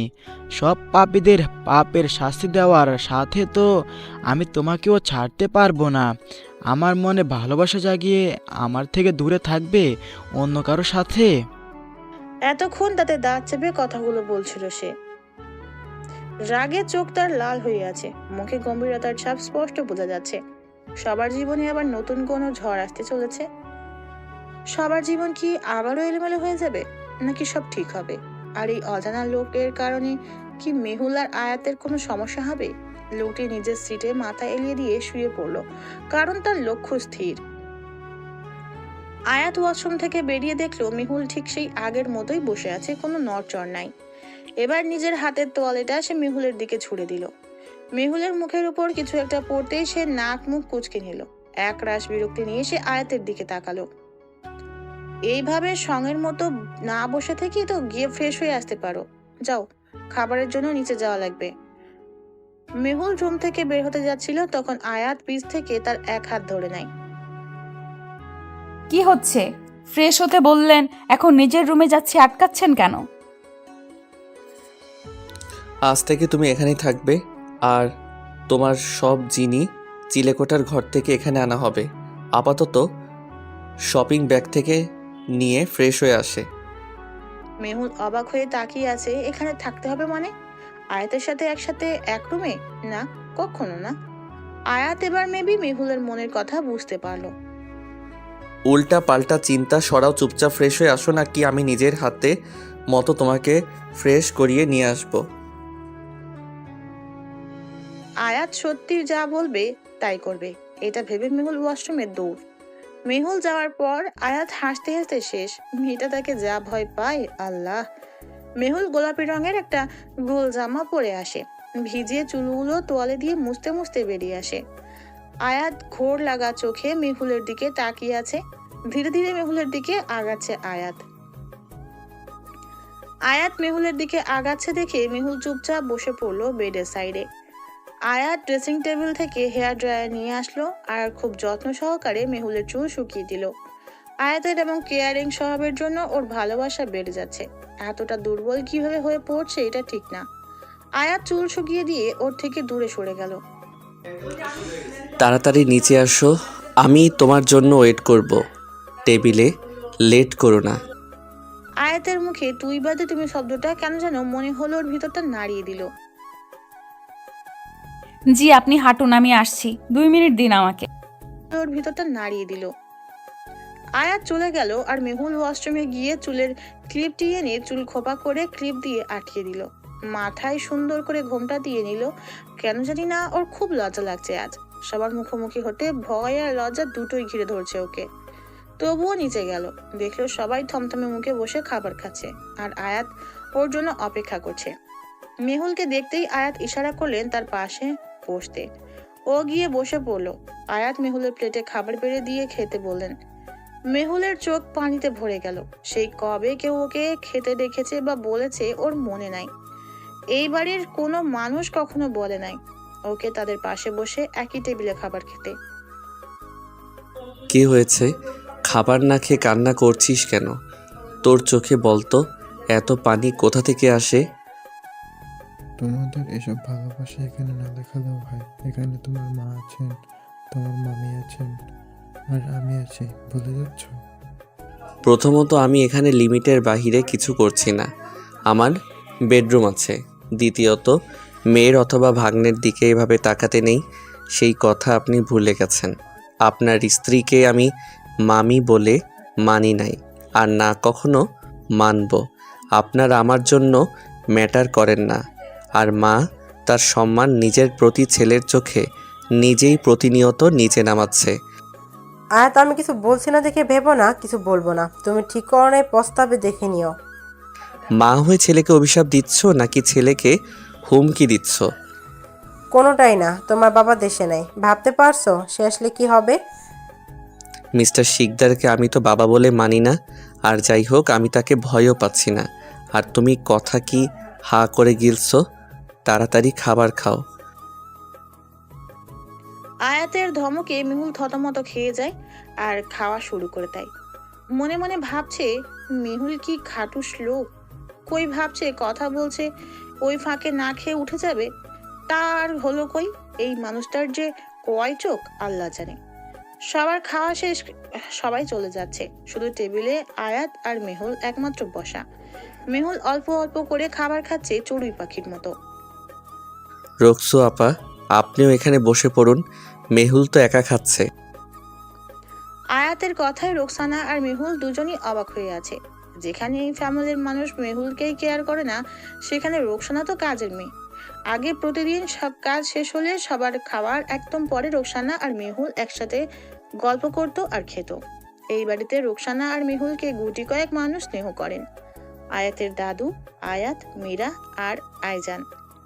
আইজান হলো এই বাড়ির ছোট ছেলে। কোথায় আছে বা কি করছে কেউ জানে না। হঠাৎ আসবে, আবার হঠাৎ উধাও হয়ে যাবে। ওড়নার এক কোণে নিজের চোখের কোণা থেকে পানি মুছে নিয়ে রোকসানা বলল, আরে না ছোট সাহেব, আপনারা আগে খাইয়ালেন, আমি পরে খাইয়ালো মনে। আরে আয়াত ভাই তো ঠিকই বলছে, আপা বসো তো। একা একা কিভাবে খাবা? আমার সাথে খাবার খাও। আগে আমরা একসাথে খাবার খেতাম। রোকসানা কিচেনে গিয়ে নিজের বরাদ্দকৃত প্লেট আর গ্লাস নিয়ে এসে অস্বস্তি নিয়ে বসলো এক চেয়ারে। মেহুল নিজের হাতে খাবার বেড়ে দিল রোকসানাকে। রোকসানা আর মেহুল খাচ্ছে আর গল্প করছে। মাঝখানে মেহুল হেসে উঠছে। আয়াত এক দৃষ্টিতে মেহুলকে দেখতে লাগলো। মেহুলের মুখে তো সে হাসি ফোটাতে চেয়েছে, আর কিছু না। এই মেয়ের মুখে হাসি আনার জন্য নিজের জীবনও দিয়ে দিতে পারে আয়াত। মেহুলদের খাবার শেষ, মেহুল বেসিন থেকে হাত ধুলো। আপা, আপনি এগুলো গুছিয়ে শুয়ে পড়ুন। আর মেহুল, চলো আমার সাথে। আচ্ছা সাহেব, আপনারা যান, আমি গুছাই, কিছু লাগলে কইেন। রোকসানা সব নিয়ে কিচেনে চলে গেল পরিষ্কার করতে। আর দিন তো মেহুল হেল্প করতো। মেহুলকে তো আয়াত আজ একদম নিজের কাজ ছাড়া করছেই না। মেহুল ভেবে পায় না লোকটার হঠাৎ হলো কি যে সে এমন করে। আচ্ছা, এত কিছু ভাবছি কেন? আয়াত গিয়ে সোজা বেডের এক সাইডে শুয়ে ঘুমিয়ে পড়লো। মেহুল অনেকক্ষণ হাঁটাহাঁটি করলো রুমে। যখন আয়াত ঘুমিয়ে পড়েছে তা শিওর হলো, তখন সে আয়াতের পাশে গুটিসুটি মেরে ঘুমিয়ে পড়লো। সকালে শিকদার বাড়ির ড্রয়িং রুমে বসে আছে সেই অজ্ঞাত যুবক। বসে বসে কি যেন ভাবছে। তার এই ভাবনার মধ্যে মিসেস শিকদার এসে তাকে জড়িয়ে ধরে। আইজান, বাবা তুই আসবি আজকে, মাকে বলে আসবি না? বাবা তুই আসছস, মা তো তোর জন্য কোনো আয়োজন করতে পারি নাই। আম্মু চুপ করো, আমি অনেক টায়ার্ড। আর আমি মেহমান নই যে আমি আসলে আমার জন্য তোমার আয়োজন করতে হবে। এসব বন্ধ করো, আমার রুম পরিষ্কার করানোর ব্যবস্থা করো। আমি ঘুমাবো, আমি ভাইয়ের রুমে গিয়ে এখন ঘুমাবো। মিসেস শিকদার কিছু বলতে চেয়েছিল, আইজান তা না শুনে দ্রুত পায়ে হেঁটে আয়াতের ঘরের দরজা খুলে ঢুকে যায়। ঢুকে যা দেখলো তাতে হা করে তাকিয়ে আছে সে। আয়াতের বুকের উপর মেহুল মাথা দিয়ে ঘুমিয়ে আছে, আর আয়াত মেহুলকে জড়িয়ে ধরে। আইজানের মাথায় কিছু আসছে না। আয়াত আর মেহুল এক রুমে ঘুমাচ্ছে, বাসার সবাই কিছু বলছে না কেন? ভাইয়া কি হচ্ছে এসব? আইজানের এমন চিৎকারে ধরফড়িয়ে উঠে বসে মেহুল আর আয়াত। ঘুমের মধ্যে এমন চিৎকারে কি হয়েছে তা বুঝতে পারছে না। কিছুক্ষণ যাওয়ার পর দেখলো আইজান সামনে দাঁড়িয়ে। এরপর মেহুল এটা দেখে লজ্জা পেয়ে সেখান থেকে সোজা ওয়াশরুমে চলে গেল। আর আয়াত মাথা চুলকে ছোট ভাইয়ের দিকে তাকিয়ে বোকা বোকা হাসি দিচ্ছিল। আরে বড় ভাই আর ভাবি রুমে আসার আগে নক করতে হয়, তোর সেই কমন সেন্স নাই? বড় ভাই যে বিয়ে করছে তাও ছোট ভাইকে জানায় নাই, এই জন্য বড় ভাই কি কমন সেন্স নাই? ধুর, বাদ দে। কালকে রাতে অনেক ড্রামা, এরপরে এরে বিয়ে করে নিছি। কখন আসছস তুই? আর আসবি যে আমাকে আগে জানাবি না? আমি ভাবছি আমি তোমাদের সারপ্রাইজ দেব, বাট আল্লাহ উল্টা আমি সারপ্রাইজ পাইলাম। 5 তারকা এক হোটেলের রুমের সামনে এসে দরজা নক করে জেনিফার। দরজা খুলে জেনিফারের হাত টেনে রুমে ঢুকিয়ে দরজা আটকে দেয় কেউ। জেনিফারকে কথা বলার চান্স না দিয়ে সে ধাক্কা মেরে জেনিফারকে খাটের উপর ফেলে তার উপর ঝাঁপিয়ে পড়ে। Mister Sikdar, please stop leave me. এক মধ্যবয়স্ক লোকের এমন ঘৃণ্য চরিত্র থাকতে পারে তা হয়তো সবার ধারণার বাহিরে ছিল। সুশীল সমাজের এক মান্যগণ্য ব্যক্তির চরিত্র যে এতটা নোংরা তা কি জানে কেউ? মিস্টার শিকদার জেনিফারের থামতে বলা কথাটি পাত্তা দেয়নি। প্রায় অনেকক্ষণ পরে জেনিকে ছেড়ে উঠে পড়ে সে। এত সুন্দর হয়ে কী লাভ তোমার জন্য বলো তো? সামান্য একটা কাজ দিয়েছিলাম তোমাকে, আর তা করতে পারলে না। আয়াতকে নিজের আয়ত্তে আনতে পারলে না। মিস্টার শিকদারের কণ্ঠ একদম শান্ত শীতল। জেনিফারের ঘাম ছুটিয়ে দিচ্ছে বাপ ছেলে দুইটাই ডেঞ্জারাস। মাঝখানে লোভে পড়ল সে। টাকার লোভে এই মধ্যবয়স্ক লোকের সাথে সম্পর্কে জড়ালো। জেনিফারের এখন নিজের উপর রাগ লাগছে। I am sorry mister Sikdar, আমি অনেক চেষ্টা করেছি কিন্তু কিছুতেই কিছু করতে পারি নাই। আয়াত মেহুলকে ভালোবাসি, সে অনেক ভালো একটি ছেলে। জেনি, আমি জানি আমার ছেলেরা কেমন। আমাকে বাবা বলে মানে না তারা। আমি জানি সব জানে তারা। এই জন্য এই খেলার সমাপ্তি খুব তাড়াতাড়ি টানতে হবে। মিস্টার শিকদার আয়াত মেহুলকে বিয়ে করে নিছে। What are you saying Jenny? আগে বলো নাই কেন? আসলে আমি ভুলে গেছি। আর শুনেন না, এসব বাদ দিন, চলেন আমরা বিয়ে করে ফেলি। এত তারা কিসের বেবি? তোমার জন্য একটা গিফট আছে, দেখবা? ইয়েস। জেনি ইয়েস বলার সাথে সাথে মিস্টার শিকদার জেনিফারকে গুলি করে ফেলে। যতগুলো বুলেট ছিল সবগুলো জেনিফারের বুকে। গার্ডদের ডেকে আনি মিস্টার শিকদার। আমি ওয়াশরুম থেকে ফ্রেশ হয়ে আসতে আসতে যেন পুরো রুম ক্লিন পাই। এই জঞ্জালটার ঠিকানা করে দাও। মিস্টার শিকদার ওয়াশরুমে চলে যায় ফ্রেশ হতে।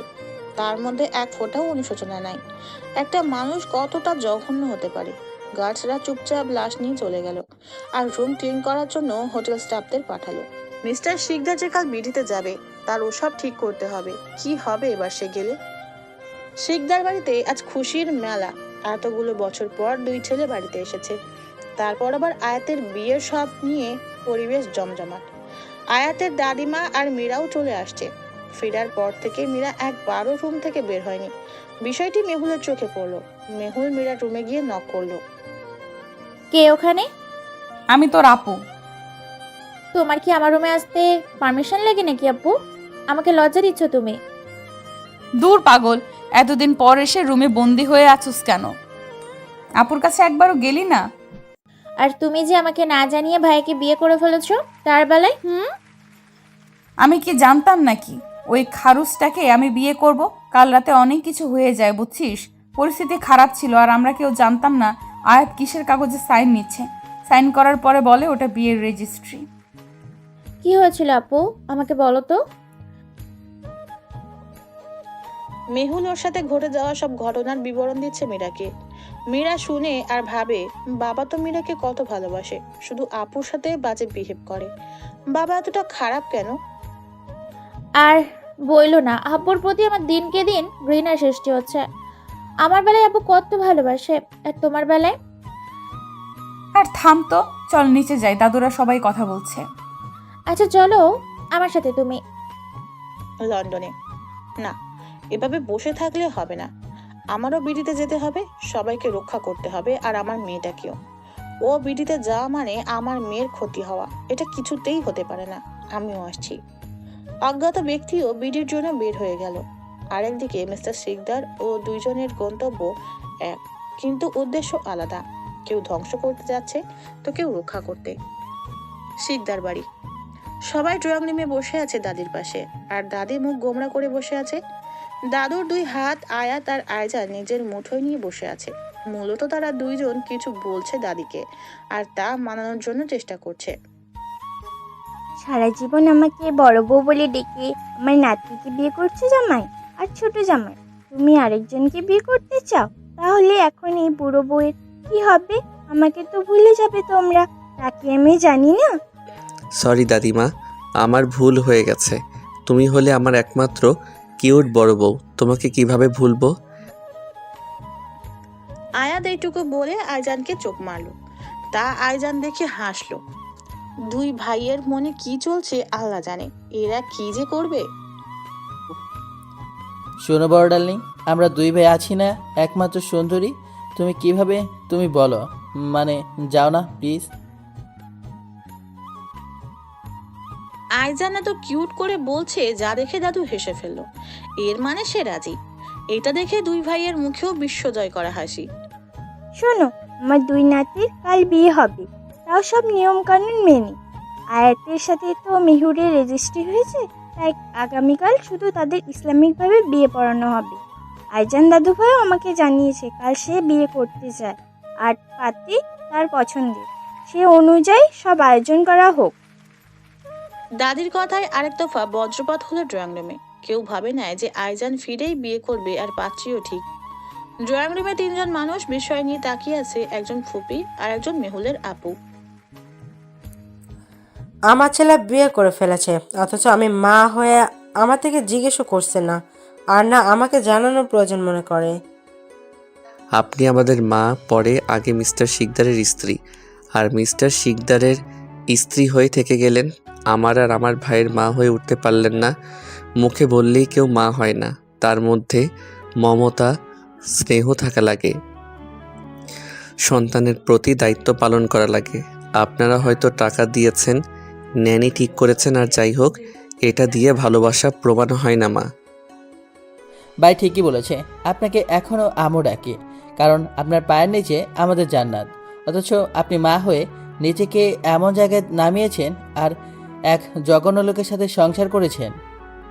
চুপ আইজান, এত কথা বলিস কেন? সময়ের অপেক্ষা, সব চুপ থাক। আয়াতের কথার মানে কেউ না বুঝলেও তাদের মনের মধ্যে থাকা কষ্ট ক্ষোভ সবাই ধরতে পারলো। ফুবি মাথা নিচু করে স্থান ত্যাগ করলো। মীরার চোখে পানি। কেন মীরা নিজেকে সামলানোর জন্য ওখান থেকে চলে গেল। বাবা রাগ নিয়ে বেরিয়ে গেল, সাথে আম্মু। ড্রয়িং রুমে মেহুল, আইজান আর আয়াত দাঁড়িয়ে আছে দাদুর কাছে। সাজানো হোক শিকদার বাড়িকে। বুঝলা দাদা ভাই, তোমাদের বিয়ে আয়োজন তোমাদেরই করতে হবে। দাদির কথায় দুই ভাই মুচকি হাসলো, কারণ তারা এই কথা ভালোভাবে জানে কেউই এই বিয়েতে খুশি নয়। সঙ্গের মতো দাঁড়িয়ে আছো কেন? যাও, দাদির জন্য কিছু বানাও। দেখো না কতদিন পর আসছে। ভাবি, আমার জন্য হালকা ঝাল দিয়ে নুডলস বানিও তো, বানানোর পরে বেশি করে সস দিয়ে দিবে। আয়াতের কথাটা গায়ে লাগলো মেহুলের। আয়াত তাকে সং বলল। তারও দাদু লাগে, সেও তো দাদুকে জড়িয়ে ধরতে চায়, অথচ দুই ভাইয়ের জন্য সেই সুযোগ পাচ্ছে না সে। তার উপর আয়াতকে সং বলল। অভিমান চলে আসলো মেহুলের। আইজানের কথায় হ্যাঁ বলে চলে গেল রান্নাঘরে। দাদু পায়েস অনেকটা পছন্দ করে, এটা বানানো যাক। ভাই, তুই এভাবে মেয়েটাকে বললি কেন? দেখ এখন রাগ করেছে, সামলা যা।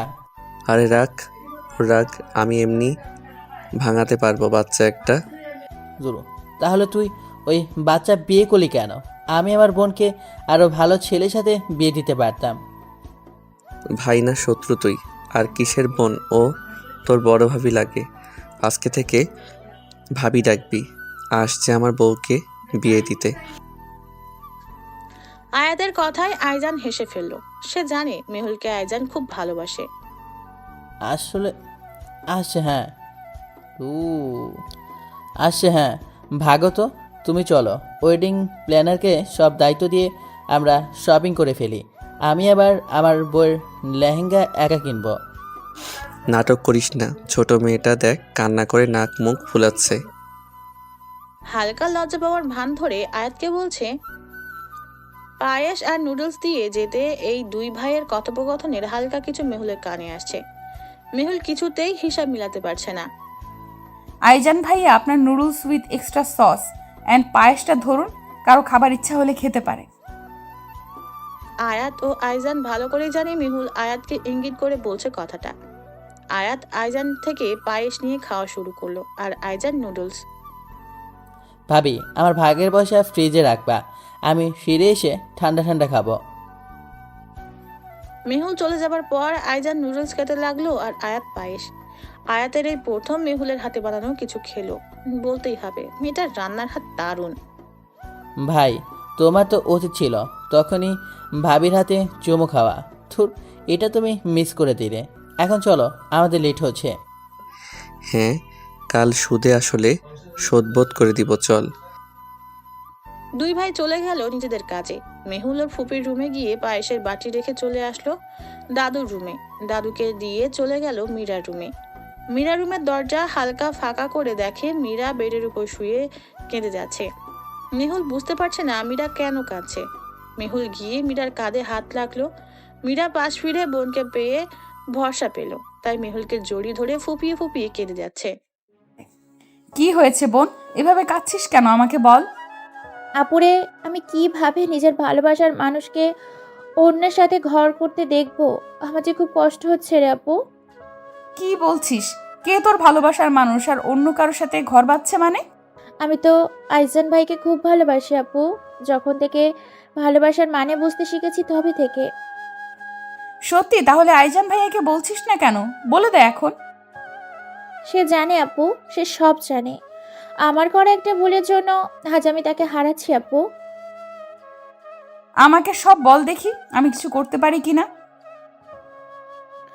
আমি তখন অষ্টম শ্রেণীতে পড়ি আর 5টা ফ্রেন্ড নিয়ে চলি। তো একদিন ট্রুথ আর ডেয়ার খেলার সময় আমার ফ্রেন্ডরা আমাকে ডেয়ার দেয় আজরাল ভাইকে পটিয়ে তার সাথে 3 মাস প্রেমের নাটক করতে হবে। আমি জানি না ওই সময় আমার কি হয়েছে, আমি ওদের কথায় রাজি হয়ে যাই। বাজিটা জিতা আমার কাছে প্রাধান্য পায়। এরপর আমি নানান উপায়ে শুধু আইজান ভাইয়ের আশেপাশে ঘুরঘুর করতাম, তার সাথে নানান দুষ্টুমি করতাম। এইভাবে কেটে যায় 1 মাস।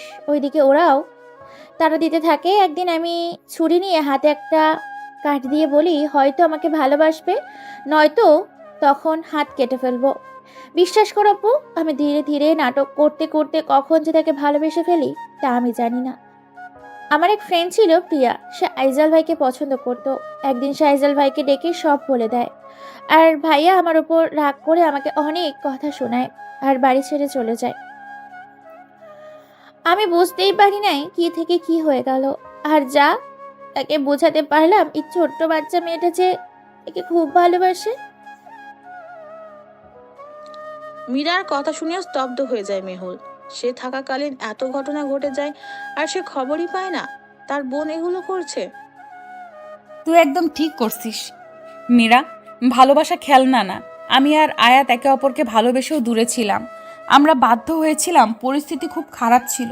ভালোবাসা নিয়ে বাজি হয় না। যেটাকে নিয়ে বাজি খেলা হয় তা কিন্তু কখনোই ভালোবাসা না। আমরা যাকে ভালোবাসি আমরা তাকে নিয়ে বাজি কখনোই ধরতে পারবো না। আমি জানি তো আপু, আমি অনেক বড় ভুল করে ফেলেছি। আমি তো মাপ চাওয়ার সুযোগও পেলাম না। সে তো আমার দিকে ফিরেও তাকায় না আপু। আয়াত আসুক, আমি তার সাথে কথা বলবো। জানি না কি হয়। এনে খেয়ে নে তুই। মেহুল মীরার রুম থেকে বের হয়ে গেল। সে তো মীরাকে বলল সে দেখবে। আসলে কি আয়াত তার কথা বুঝবে? আর আইজান? ভালোবাসার মানুষগুলোকে না পাওয়া অনেক যন্ত্রণা। ছোট বোনটা কি এই যন্ত্রণা নিয়ে সারা জীবন পার করতে হবে? মেহুল রুমে গিয়ে গোসল করে শুয়ে পড়লো। এত স্ট্রেস আর নেওয়া পসিবল না। যাই হোক, আয়াত আসুক, দেখা যাবে কি হয়। দুই ভাই কাজ শেষ করে আসলো সেই সন্ধ্যায়। 2 হাত ভরা তাদের বিয়ের মার্কেট। আইজান আয়াতকে দিয়ে সব বুঝিয়ে দেয় আজ রাতে মেহেদি পরাবে। হলুদ হোক তা আয়াত চায় না। আয়াত এসব রিচুয়ালস একদম পছন্দ করে না। রুমে গিয়ে দেখে পুরো রুম অন্ধকার করে শুয়ে আছে মেহুল। ধীর পায়ে এগিয়ে গেল মেহুলের কাছে। হালকা ধাক্কা দিয়ে মেহুলকে ডাক দিল আয়াত। আয়াতের ডাকে চোখ খুলে তাকায় মেহুল। আপনি আসলেন কখন আর কয়টা বাজে? এইমাত্র আসলাম, এখন 7টা বাজে। তুমি কখন ঘুমিয়েছো? আমি তো 11টার কাছাকাছি ঘুমিয়েছি। আল্লাহ, এতক্ষণ ঘুমালাম, কেউ আমাকে ডাকলোও না। আর কেই বা ডাকবে? তার মানে তুমি এখনো খাও নাই? ফ্রেশ হয়ে নিচে গিয়ে বসো। আমি আসছি ফ্রেশ হয়ে। আপনি আসেন, একসাথেই যাই। আপনিও তো টায়ার্ড। আয়ান কাবার থেকে নিজের জামা কাপড় নিয়ে গোসল করতে চলে যায়। মেহুল বিছানা থেকে সব শপিং ব্যাগ নিয়ে সোফায় রেখে বিছানা পরিষ্কার করে নেয়। এর মধ্যে আয়াতও চলে আসে। দুইজন নিচে নামে। আজানকে ডেকে খাবার খেয়ে নেয়। খাবার খাওয়ার পর বলল আয়াত। যাও, মীরাকে ডেকে নিয়ে আসো, ছাদে যাব আমরা। আইজান ভাই প্লিজ আপনি একটু যাবেন, নিয়ে আসবেন ওকে, আমার একটু কথা ছিল আপনার ভাইয়ার সাথে। ঠিক আছে ভাবি, আমি যাচ্ছি। আয়াত আর মেহুল ছাদের দিকে যেতে যেতে কথা বলছে। সে কথা আর আমাদের শুনে লাভ নাই। আইজান মীরার রুমের দরজা হালকা উকি দিয়ে দেখে মীরা কান্না করছে আর টিস্যু দিয়ে চোখ মুছছিল। আইজানের হাসি পেল। এতদিন সে একা কষ্ট পাইছে, এখন মেয়েটা একটু পাক, কাল না হয় সারপ্রাইজ দিব।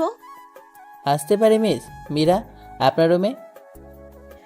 হ্যাঁ আসুন। কবে থেকে আপনি আমার রুমে আসার পারমিশন নিয়ে আসেন আইজান? ভুল হলো আপনার মীরা, আয়োজনের পর ভায়া লাগাতে ভুলে গেছেন, আর আপনার রুমে আসতে হলো পারমিশন লেয়া লাগবে। আর যা বলতে আসছিলাম, ভাবি আপনাকে ছাদে নিয়ে যেতে বলেছে, চলেন। মীরা আইজানের সাথে ছাদে গিয়ে দেখে আয়াত আর মেহুল মাদুর পেতে বসে আছে আর সামনে মেহেন্দি। আইজান গিয়ে আয়াতের পাশে বসলো আর মীরা মেহুলের কাছে বসলো। মেহুল আইজানের হাতে মেহেদি দিয়ে কিছু লিখে দিল, যা দেখে আইজান মুচকি হাসলো আর মেহুলও। কি ব্যাপার দেবর, ভাবি লিখে হাসাহাসি করছো? আমাকে একটু বলো, আমিও একটু দেখি। আমার হবু বউয়ের নাম লিখেছে ভাবি। আমার ভাবিটা সত্যিই কিউট। মীরা অবাক হয়ে সব দেখছে, তার কান্না পাচ্ছে অথচ সে নিজেকে সামলে নিল। মেহুল অনেক অজুহাতে মীরাকে মেহেদি পরিয়ে দিল আর আয়াত মেহুলকে এরপর যে যার রুমে ঘুমাতে চলে গেল। কাল সবার জীবন নতুন মোড় নেবে, কি হবে কেউ জানে না, অথচ তাদের কল্পনার বাইরে থাকবে সবকিছু।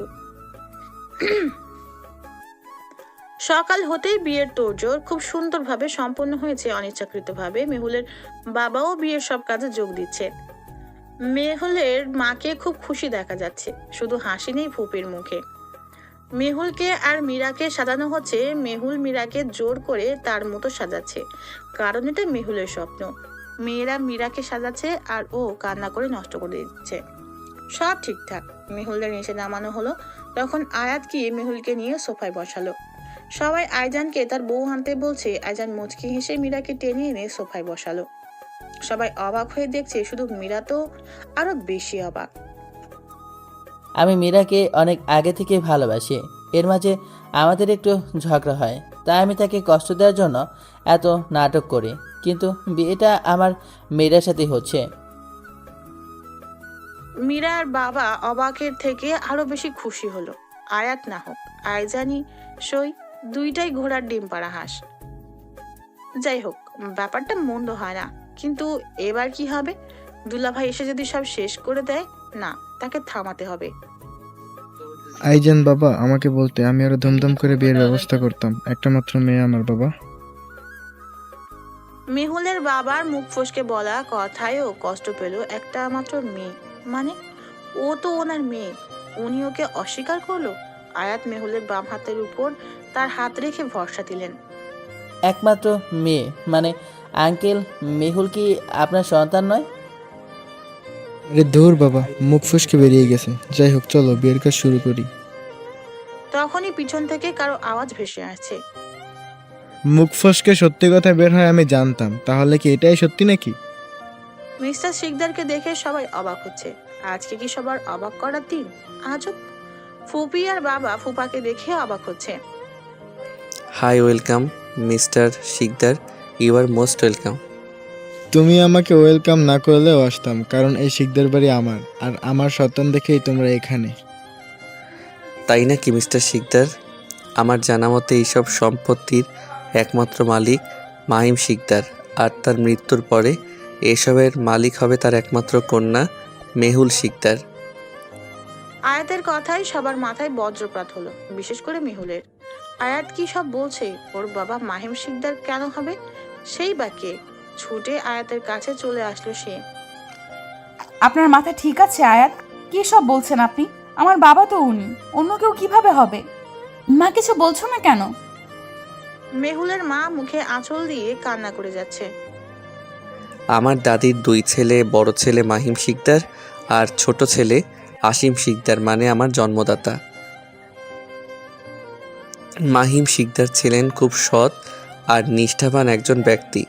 এই জন্য দাদা আর দাদুর কাছে সব সময় বড় আম্মু প্রায়োরিটি বেশি পেতেন। মিস্টার শিকদার ছিলেন অহংকারী, লোভী। সে অসৎ মানুষদের সাথে বেশি চলাচল করতেন। বড় আব্বুর সাথে বড় আম্মু মানে মেহুলের মায়ের বিয়ে হয়। এরপর বড় আব্বু তার বন্ধু মানে মীরার আব্বুর বোনকে আমার মাকে বিয়ে দেন মিস্টার শিকদারের কাছে। মিস্টার শিকদার বরাবরই নারী বলতেও মায়ার ঘৃণা লাগছে। যাই হোক, তার চরিত্র ভালো ছিল না। সে সবসময় আমার মাকে মারত। আমাদের তখন যৌথ পরিবার ছিল। এইভাবে অনেক বছর কেটে যায়। আমাদের ব্যবসা বড় আব্বু খুব ভালোভাবে সামলাচ্ছিল। আমার বয়স তখন 12 বছর আর আইজানের 10, মেহুলের 3 বছর। মীরার আব্বা বড় আম্মুর প্রতি নজর ছিল প্রথম থেকেই, শুধু বড় আব্বুর জন্য সুযোগ পায় নাই। একদিন মিস্টার শিকদার মেহুলকে ছাদের কিনারে একদম রেখে এসে বড় আব্বুকে মিথ্যা বলে পাঠায়। যখন বড় আব্বু ছাদের কিনারে গিয়ে দাঁড়ায়, পিছ থেকে মিস্টার শিকদার ধাক্কা মেরে ফেলে দেয় বড় আব্বুকে। আর তা দেখে ফেলে মীরার আব্বু। যখন সবাই খবর পায় তখন ছুটে চলে যায় ওখানে। আর দোষ পড়ে মেহুলকে আনতে গিয়েছিল। আচমকা মেহুলে পড়ে যেতে নিলে ওকে বাঁচাতে গিয়ে বড় আব্বু পড়ে যায়। 3 বছরের বাচ্চার উপর এমন ঘৃণ্য আচরণ। সবাই দোষ দিয়ে দেয় মেহুলকে। সে অলক্ষ্মী উপাধি পায়। বড় আব্বুকে হাসপাতালে নিয়ে যাওয়া হয়, কিন্তু বাঁচানো সম্ভব হয়নি। যদিও ডাক্তার তা বলছেন। বড় আব্বুকে হারানোর পর সবাই এই ছোট মেয়েটাকে অবহেলা করতে শুরু করে। বিশেষ করে বড় আম্মু মেহুলকে 2 চোখে দেখতে পারতেন না। এর কিছুদিন পর মিস্টার শিকদার আম্মুর ব্রেইন ওয়াশ করে তার ভাইয়ের সাথে বড় আম্মুর বিয়ে দিয়ে দেন। মেহুলের ওসিলায় সে বাবা পাবে। অথচ মেয়েটাকে কেউ দেখতে পারতো না। দাদু আর আমি যতটুকু পারতাম ওকে আগলে রাখতাম। তার বছরখানেক পরে মীরা হয়। আমি কি ভুল কিছু বলছি? মামা আর মিস্টার শিকদার। আয়াত এত কিছু কিভাবে জানলো? ঘামছে বাবা আর মিস্টার শিকদার। একদম স্বাভাবিক আছে। আয়াতের মুখে এসব শুনে মেহুল এক ঘোরের মধ্যে আছে। যাকে বাবা জানতো সে তার বাবা না, আর যে তার বাবা তাকে তারই চাচা মেরে ফেলছে। ফ্লোরের উপর বসে পড়ে সে। ফুপু মুখে আঁচল দিয়ে কান্না করছে, আর মা ফ্যাল ফ্যাল করে তাকিয়ে আছে। তার বিশ্বাস হচ্ছে এত কিছু। আরও বাকি আছে মিস্টার শিকদার। আপনার পাপের বোঝা তো বেড়েই চলেছে দিনকে দিন, তাই নয় কি? এরপর যখন জানলেন আমি মেহুলকে ভালোবাসি, তখন আবার আপনার ষড়যন্ত্র শুরু হলো। এক মেয়েকে দিয়ে মেহুলকে আমার নামে ভুল বুঝিয়ে আমাদের আলাদা করে দিলেন। আমি এর আগে দেশ ছাড়লাম, আর আমার মাকে দিয়ে মেয়েটার উপর অত্যাচার শুরু করলেন। আর মা যার সম্পত্তির উপর আয়েশ করে খেলে, তাকেই কাজের মেয়ে বানিয়ে কিভাবে এত অত্যাচার করলে? আমার মা বাবা কেন এতটা ঘৃণিত?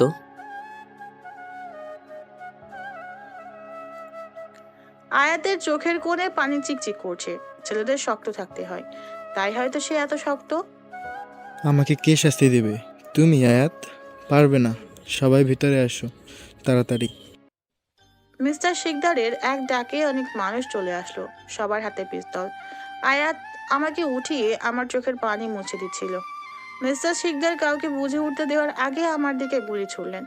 আম্মু আমাকে ধাক্কা দিয়ে সরিয়ে দেওয়ার ফলে পরপর 3টা গুলি আম্মুর বুকে এসে লাগলো। আম্মু ধীরে ধীরে মাটিতে লুটিয়ে পড়লো। আইজান এসে মিস্টার শিকদারের হাত থেকে পিস্তল কেড়ে নিল, আর আইজানের ইশারায় সব গার্ড মিস্টার শিকদার আর বাবার দিকে বন্দুক তাক করলো। এবার মিস্টার শিকদার ভয় পাচ্ছে। আয়াত নিজের পকেট থেকে পিস্তল বের করে পাল্টা গুলি ছুড়ল। আয়াতের গুলিতে নিস্তেজ হয়ে পড়ে রইল মিস্টার শিকদার। গুলিটা একদম মাথার মধ্যে লেগেছে। পরিবেশ থমথমে হয়ে আছে। মীরা আম্মুকে চেপে ধরে কাঁদছে। মেহুল পাথর হয়ে বসে আছে।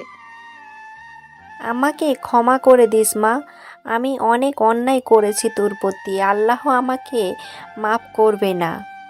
আম্মু তোমার কিচ্ছু হবে না, এসব বলে না। আয়াত গাড়ি বের করেন, আম্মুকে হাসপাতালে নিতে হবে প্লিজ। আমাকে হাসপাতালে নিলে কিছু হবে না, আমি জানি আমার সময় শেষ। তখন কেউ এসে পাশে বসলো। তাকিয়ে দেখলো একজন লোক, চেনে না, অথচ মেহুলের আম্মু চিনতে পেরেছে। লোকটার হাত আম্মু ধরে বলল, মাহিম, তুমি বেঁচে আছো? তাহলে এতদিন কেন আসো নাই? আজ আমার শেষ সময় এলে? হ্যাঁ, সেই অজ্ঞাত ব্যক্তি আর কেউ নয়, মাহিম শিকদার। হসপিটালে যাওয়ার পর যখন ডক্টর অপারেশন করবে, তখন মিস্টার শিকদার ডাক্তারকে অফার করে তাকে মেরে ফেলার জন্য। ডক্টর ছিলেন মাহিম শিকদারের বন্ধু। সব বুঝতে পেরে লন্ডন পাঠিয়ে দেয় তাকে, আর তার চিকিৎসা করায়। মাহিম শিকদার দীর্ঘ কয়েক বছর কোমায় ছিলেন। দেশে ফিরে সব জেনে সে আশ্চর্য হয়ে যায় যখন শুনে তার স্ত্রী বিয়ে করছে, সেই ঘরে সন্তান আছে। আয়াত ওর বড় আব্বুকে দেখে চিনে। এরপর শুরু হয় তাদের একসাথে চলা।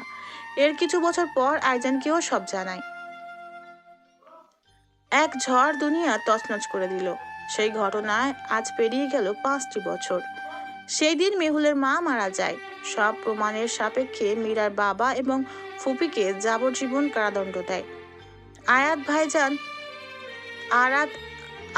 আইজান, মেহুল, মীরা আর ওদের দাদু বাবাকে নিয়ে লন্ডনে সেটেলড হয়ে যায়।